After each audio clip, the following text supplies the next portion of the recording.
दोस्तों, मध्य प्रदेश के सतना जिले में स्थित मेहर नगर में एक ऐसा रहस्यमयी और चमत्कारी धाम है जिसकी कहानी सुनकर आज भी रोंगटे खड़े हो जाते हैं। त्रिकुटा पर्वत की करीब 600 फीट ऊंची चोटी पर विराजमान है माँ दुर्गा का दिव्य स्वरूप माँ शारदा। लेकिन ये मंदिर सिर्फ देवी शक्ति के लिए ही नहीं बल्कि एक ऐसे महाबली योद्धा के लिए भी जाना जाता है जिसके बारे में कहा जाता है कि वे पिछले 900 सालों से जीवित है। हर रात वह आता है, माँ की आराधना करता है और फिर रहस्यमय तरीके से गायब हो जाता है। और हैरानी की बात ये है कि इसके सबूत आज भी मंदिर में मिलते हैं। हम बात कर रहे हैं मेहर देवी शक्तिपीठ की, जिसे माँ शारदा धाम के नाम से भी जाना जाता है। मान्यता है कि भगवान शिव के तांडव के दौरान माता सती के शरीर से उनका हार यहीं गिरा था। इसी कारण इस स्थान को शक्तिपीठ का दर्जा प्राप्त हुआ और इसे मेहर कहा गया, यानी माई का हार। लेकिन इस मंदिर की सबसे रहस्यमयी कथा जुड़ी है माँ के परम भक्त और महान योद्धा आल्हा से। कहा जाता है कि रोज सुबह जब मंदिर के कपाट खुलते हैं उससे पहले ही कोई माँ की पूजा कर चुका होता है। गर्भगृह में ताजा गुड़हल का फूल रखा मिलता है। माँ की प्रतिमा पानी से भीगी होती है जैसे किसी ने स्नान कराया हो और माता की सेज पर सलवटें होती हैं। जो भी यह दृश्य देखता है वह हैरान रह जाता है। मान्यता है कि यह सब कोई और नहीं बल्कि स्वयं माँ योद्धा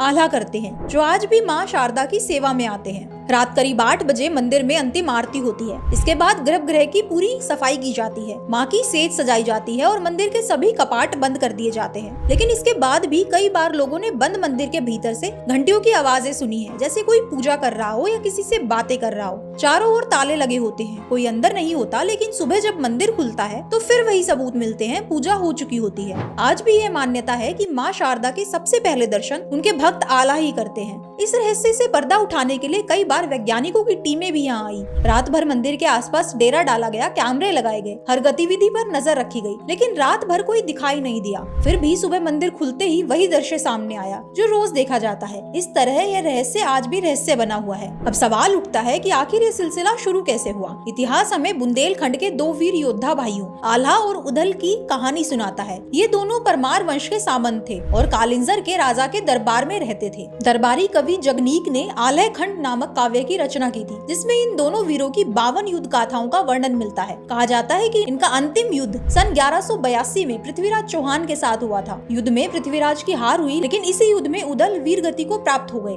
किंवदंती है कि गुरु गोरखनाथ के आदेश पर आल्हा ने पृथ्वीराज चौहान को जीवन दान दे दिया। इसके बाद आल्हा का मन संसार से विरक्त हो गया। उन्होंने संन्यास ले लिया और 12 वर्षों तक माँ शारदा की कठोर तपस्या की। उनकी भक्ति से प्रसन्न होकर माँ ने उन्हें अमृत का वरदान दिया। तभी से विश्वास है कि आल्हा आज भी जीवित है और माँ शारदा की सेवा में आते हैं। आल्हा माँ को प्रेम से शारदा माई कहा करते थे और तभी से देवी का नाम शारदा माई प्रचलन में आ गया। मान्यता है कि माँ के आदेश पर आल्हा ने अपनी तलवार देवी के चरणों में समर्पित कर दी थी। माँ ने स्वयं उस तलवार की नोक टेढ़ी कर दी ताकि उसका दोबारा युद्ध में उपयोग न हो सके। कहते हैं कि आज तक कोई भी उस तलवार की नोक सीधी नहीं कर पाया है। मंदिर परिसर में आज भी कई ऐसे अवशेष मौजूद हैं जो आल्हा और पृथ्वीराज चौहान के युद्ध की गवाही देते हैं। मंदिर के पास ही आल्हा की स्मृति में एक सुंदर तालाब बना हुआ है, जहाँ कहा जाता है कि आल्हा और उदल कुश्ती और युद्ध अभ्यास किया करते थे। आज भी श्रद्धालु इन अखाड़ों में जाकर माथा टेकते हैं। मंदिर के ठीक पीछे एक और भव्य मंदिर है जिसमें आल्हा की विशाल प्रतिमा स्थापित है और उनके हाथ में वही अमर तलवार दिखाई देती है। दोस्तों, माँ शारदा के इस मंदिर में आकर लगता है कि आस्था के आगे विज्ञान भी मौन हो जाता है।